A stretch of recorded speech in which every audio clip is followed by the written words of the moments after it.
Okay students, तो चलो आज देखते हैं C3 पाथवे या केल्विन साइकिल। तो ये देखने से पहले हमको तुम ये बताओ कि फोटोसिंथेसिस के लिए क्या क्या चाहिए। चार चीज चाहिए था। चार चीज क्या क्या थी बोलो। एक है तुम्हारा कार्बन डाइऑक्साइड, एक है वाटर, और लाइट चाहिए था, और क्लोरोफिल चाहिए था, है ना। क्लोरोफिल कहाँ प्रेजेंट था? तुम्हारा प्लांट के ग्रीन पार्ट्स में, ग्रीन पार्ट्स में, है कि नहीं। तो ये जो कार्बन डाइऑक्साइड तुमको चाहिए फोटोसिंथेसिस करने के लिए, ये एयर से मिल जाएंगे।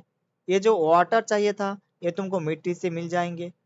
और जो क्लोरोफिल चाहिए था, वो तो ग्रीन पार्ट्स में ऑलरेडी प्रेजेंट है।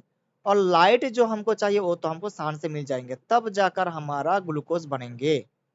तो ये तुम्हारा सिंगल स्टेप प्रोसेस नहीं है, ये मल्टी स्टेप प्रोसेस है, पहले ही बता दिया था। तो देखो कितना सारा स्टेप्स लगेगा इसके लिए। तो देखो, ये जो तुमको लाइट चाहिए ना था, तो लाइट अगर प्रेजेंट होगी तो तुम्हारा लाइट रिएक्शन हो जाएंगे। लाइट अगर प्रेजेंट होगी तो तुम्हारा लाइट रिएक्शन हो जाएंगे। अब लाइट रिएक्शन कितना तरह का था? दो तरह का। एक तुम्हारा साइक्लिक फोटोफॉस्फोरिलेशन, एक नॉन साइक्लिक फोटोफॉस्फोरिलेशन। ये दोनों हम पढ़ लिया है, ठीक है ना। तो देखो साइक्लिक में क्या बन रहा था, प्रोडक्ट क्या था साइक्लिक फोटोफॉस्फोरिलेशन का? सिर्फ एटीपी। और नॉन साइक्लिक में क्या क्या बन रहा था? ATP, NADPH and O2। NADPH, not NADH. NADH तुम्हारा रेस्पिरेशन में बन रहा था, ठीक है। तो क्या क्या होगा? ATP, NADPH and O2।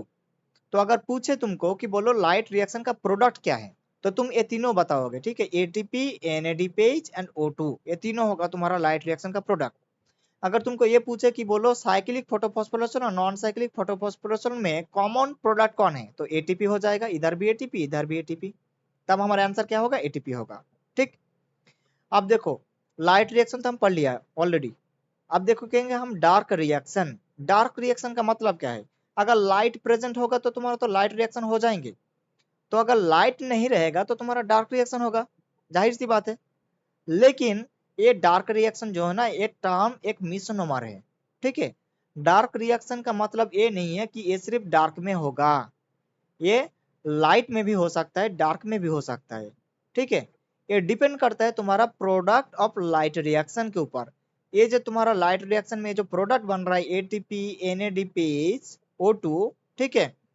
तो ये जो लाइट रिएक्शन का जो प्रोडक्ट बन रहा है, इसके ऊपर डिपेंड करेंगे तुम्हारा डार्क रिएक्शन।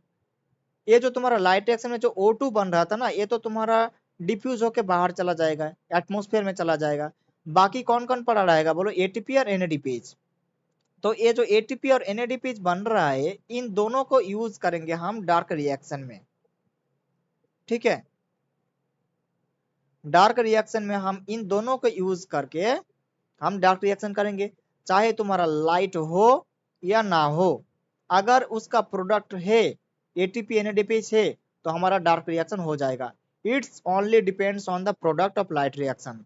अगर मान लो कि तुम्हारा कुछ देर तुम्हारा लाइट है, तो लाइट रिएक्शन के थ्रू तुम्हारा कुछ प्रोडक्ट बन जाएंगे। तो जितना देर तुम्हारा प्रोडक्ट रहेगा, उतना देर तुम्हारा डार्क रिएक्शन चल जाएगा, ठीक है कि नहीं। अगर मान लो कि कुछ देर बाद तुम्हारा लाइट चला गया, तो लाइट अगर चला गया फिर भी अगर तुम्हारा लाइट रिएक्शन का प्रोडक्ट है, तो तुम्हारा डार्क रिएक्शन चलेगा, है ना। अब देखो डार्क रिएक्शन तुम्हारा कितना तरह का होता है। डार्क रिएक्शन भी तुम्हारा दो तरह का होता है। एक है तुम्हारा C3 पाथवे, एक है तुम्हारा C4 पाथवे। तो C3 मतलब क्या? C3, ये जो पाथवे है ना, इसको किसने डिस्कवर किया था? मेल्विन केल्विन ने डिस्कवर किया था। इसीलिए इसको केल्विन साइकिल भी बोला जाता है। ये कहाँ होता है? ऑल फोटोसिंथेटिक प्लांट में होता है। सभी फोटोसिंथेटिक प्लांट के अंदर C3 पाथवे देखा जाता है। और एक हो गया तुम्हारा C4 पाथवे। हम इसमें सिर्फ C3 पाथवे को देखेंगे, ठीक। तो C3 पाथवे जो है ना, इसका नाम C3 क्यों है? इसका नाम C3 इसलिए है कि पहला जो तुम्हारा कार्बोक्सिलेशन प्रोडक्ट बनेगा, इधर देखो, ठीक है। पहला जो तुम्हारा कार्बोक्सिलेशन प्रोडक्ट बनेगा, वो तुम्हारा 3 कार्बन का कंपाउंड होंगे। इसीलिए इसका नाम C3 पाथवे। डिस्कवर किसने किया था? मेल्विन केल्विन ने डिस्कवर किया था। कैसे डिस्कवर किया था? वर्ल्ड वॉर 2 के बाद, वर्ल्ड वॉर 2 के बाद मेल्विन केल्विन ने कार्बन 14 को रेडियो आइसोटोप टेक्निक की मदद से यूज करके क्या करेंगे वो बोलो? रेडियो आइसोटोप टेक्निक को यूज करके ग्रीन एल्गा में फोटोसिंथेटिक, जो फोटोसिंथेसिस को स्टडी करके उसने एक पाथवे को डिस्कवर किया था, ठीक है। फोटोसिंथेटिक एल्गा में वो कार्बन 14 को रेडियो ऑक्सीडेटिव टेक्निक के मदद से OC3 पाथवे को डिस्कवर किया था। तो इसने देखा क्या हो गया, पहला जो स्टेप वो तुम्हारा कार्बोक्सिलेशन में क्या हो रहा था, RUBP मतलब राइबुलोज ऑन 5 बिसफॉस्फेट, इसको शॉर्ट नेम है RUBP, ठीक है, राइबुलोज ऑन 5 बिसफॉस्फेट। ये जो RUBP है इसके साथ एक कार्बन डाइऑक्साइड जुड़ जा रहा है, ठीक है। तो देखो RUBP तुम्हारा 5 कार्बन का है और बाहर से एक कार्बन आ रहा है, तो टोटल कितना कार्बन हो गया, 6 कार्बन। तो कार्बोक्सिलेशन होके तुम्हारा क्या हो रहा है, 3 कार्बन का कंपाउंड बन रहा है 3 फॉस्फोग्लिसरिक एसिड, 3 फॉस्फोग्लिसरेट। तो कितना बनेगा, ये 2 बनेगा क्योंकि 3 कार्बन कंपाउंड है। राइबुलोज बिसफॉस्फेट तुम्हारा 5 कार्बन का था, ठीक है, और यहाँ पे एक कार्बन तुम्हारा एयर से आया था, एटमॉस्फेयर से, तो टोटल 6 कार्बन हो गया था ना। तो यहाँ पे 3 फॉस्फोग्लिसरेट जो तुम्हारा 3 कार्बन का है ये कितना बनेगा, 2 बनेगा, तभी जगह तुम्हारा 6 कार्बन होगा। अब और एक स्टेप है जिसका नाम है रिडक्शन। रिडक्शन में क्या हो रहा है देखो, और देखो ये जो तुम्हारा स्टेप है इसमें एक एंजाइम लगता है जिसका नाम है rubisco, ribulose bisphosphate carboxylase oxygenase, ठीक है, जिसका नाम है रूबिस्को, ठीक है। इसका फुल फॉर्म क्या है, ribulose bisphosphate carboxylase oxygenase, not only carboxylase, carboxylase oxygenase, ठीक।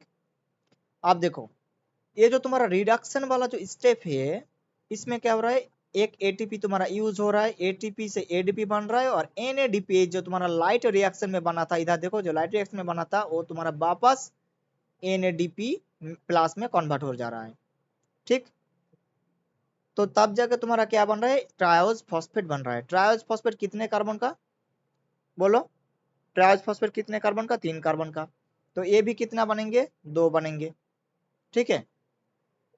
अब जब साइकिल को अगर हमको अनइंटरप्टेड रखना है तो हमको वापस क्या बनाना पड़ेगा, RUBP बनाना पड़ेगा।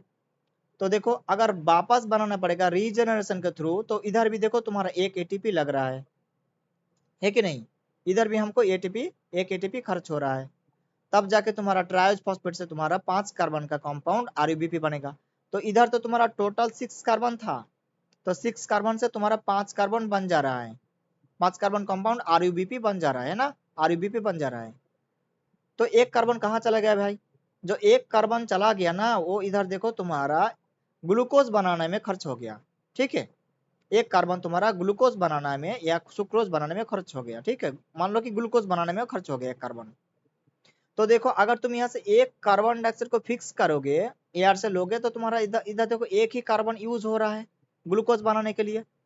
ग्लूकोज के अंदर कितना कार्बन है बोलो, C6H12O6 कितना कार्बन है, C6H12O6, इसके अंदर कितना कार्बन है, 6 कार्बन है। तो अगर तुमको ग्लूकोज बनाना है तो तुमको 6 कार्बन फिक्स करना पड़ेगा, है कि नहीं।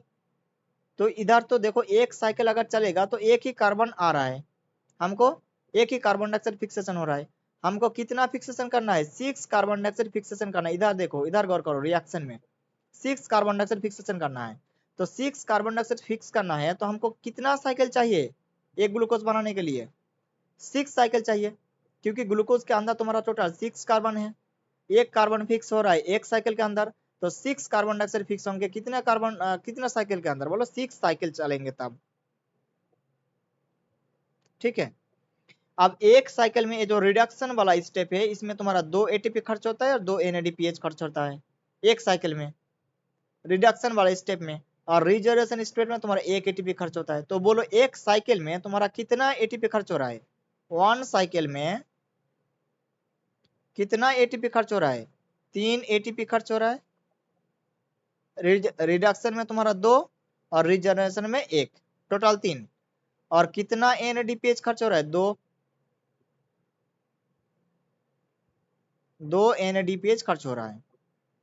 तो एक साइकिल में तुम्हारा 3 ATP और 2 NADPH खर्च हो रहा है। अगर 6 साइकिल चलेंगे तो कितना ATP खर्च होगा बोलो, 18 ATP खर्च होगा। और 6 साइकिल चलेगा तो कितना NADPH खर्च होगा, 12 NADPH खर्च होगा, ठीक है। तो हमारा एक ग्लूकोज बनाने के लिए कितना ATP खर्च होगा, 18 ATP। कितना NADPH खर्च होगा, 12 NADPH। अगर बोले कि प्रोडक्ट क्या क्या होगा, तो एटीपी से तुम्हारा एडीपी बनेगा, है ना। तो 18 तुम्हारा एडीपी बनेगा और 12 एनएडीपी प्लस बनेगा। खर्च होगा कितना एटीपी, 18 एटीपी, और कितना एनएडीपीएच खर्च होगा, 12 एनएडीपीएच खर्च होगा। ठीक है, तो ये हो गया तुम्हारा टोटल C3 साइकिल या केल्विन साइकिल। ठीक, अगर कुछ भी दिक्कत आए तो कमेंट सेक्शन में कमेंट करो, हम आंसर दे देंगे। ठीक।